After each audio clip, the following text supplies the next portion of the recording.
Bonjour et bienvenue dans cette nouvelle vidéo. Vous avez enfin obtenu votre date d'entretien de naturalisation? Félicitations. La prochaine étape, c'est de bien vous préparer.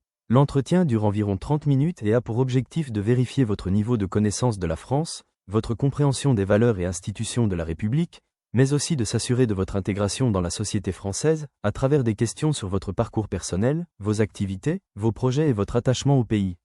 On sait qu'il existe beaucoup de ressources en ligne et qu'il est difficile de savoir par où commencer. Mais pas d'inquiétude, vous êtes au bon endroit. Dans cette vidéo, nous allons passer ensemble en revue plusieurs questions qui reviennent très souvent à l'entretien de naturalisation. Je vais non seulement vous les présenter, mais aussi vous donner des conseils pour y répondre de manière claire, honnête et confiante. L'entretien commence souvent par des formalités administratives. L'agent vous demandera de confirmer votre nom, votre prénom, et parfois de présenter une version papier de vos documents d'identité et justificatifs de ressources. Ensuite, on passe aux questions personnelles, aux questions sur la France et parfois sur l'actualité.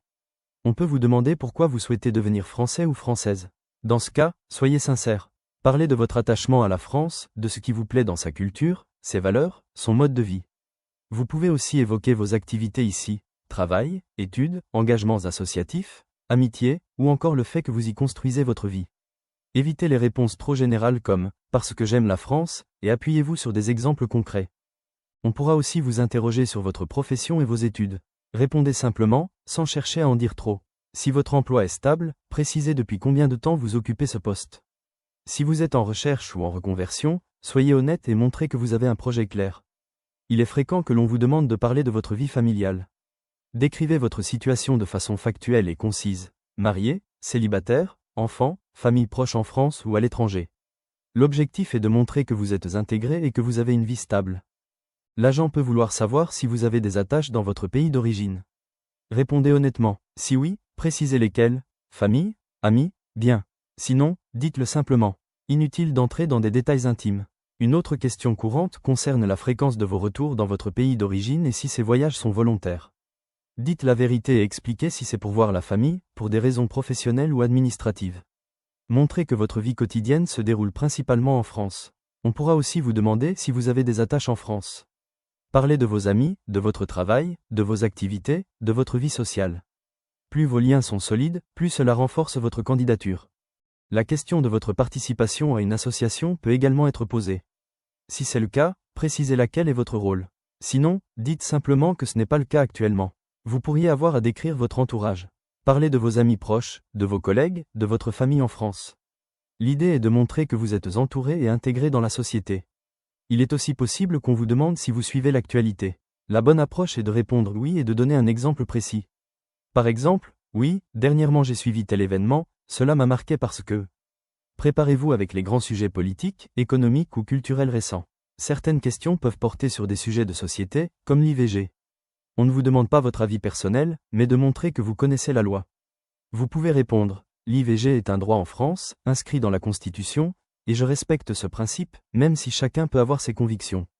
Enfin, on peut vous demander votre opinion sur la loi interdisant le voile intégral. Là encore, l'important est de montrer que vous connaissez la loi.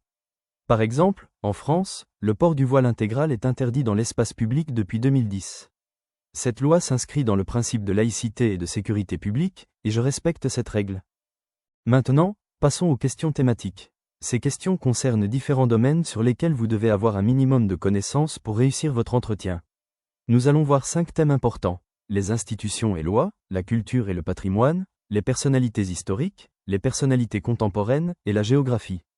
Institutions et lois. On peut vous demander, quelle est la devise de la République française?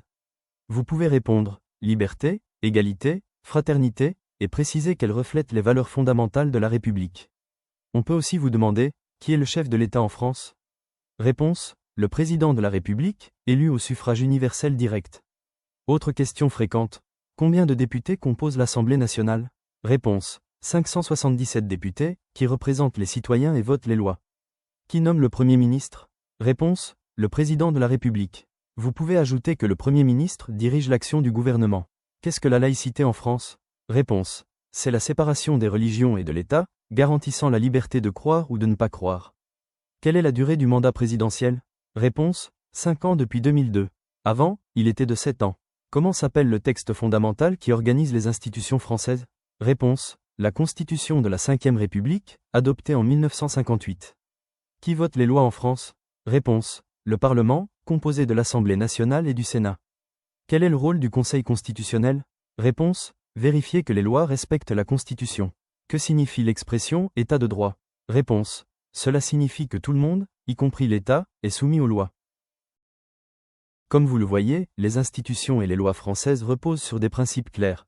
La Constitution de 1958 comme fondement, la séparation des pouvoirs, et la devise « Liberté, égalité, fraternité » qui guide la République.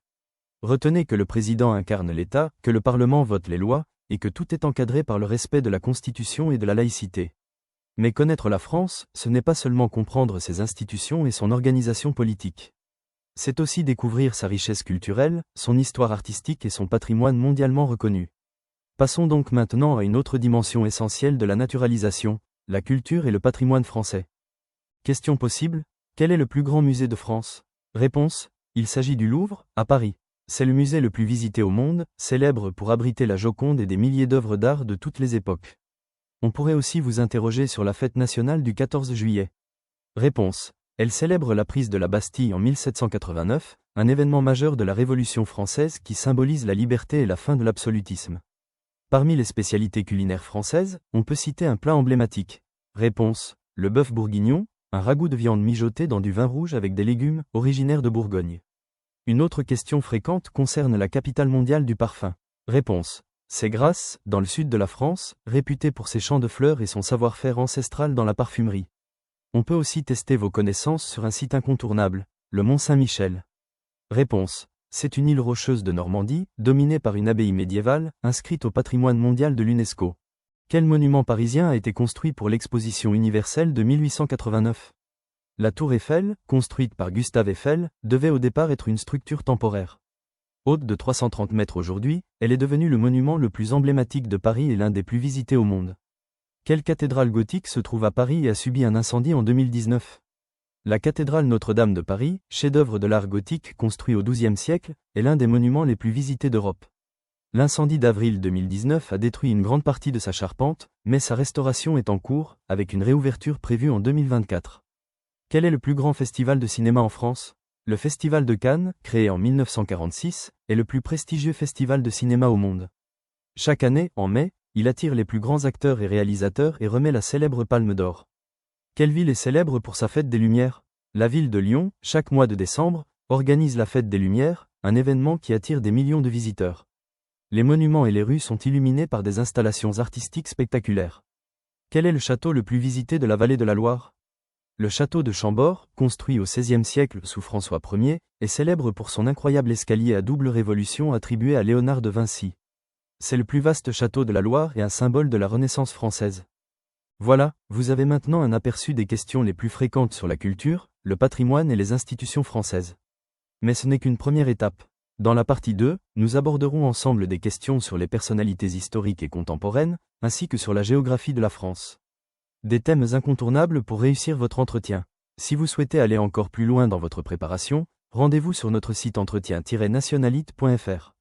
Vous y trouverez plus de 250 questions classées par catégorie, un QCM interactif pour vous entraîner et des fiches de révision claires et complètes.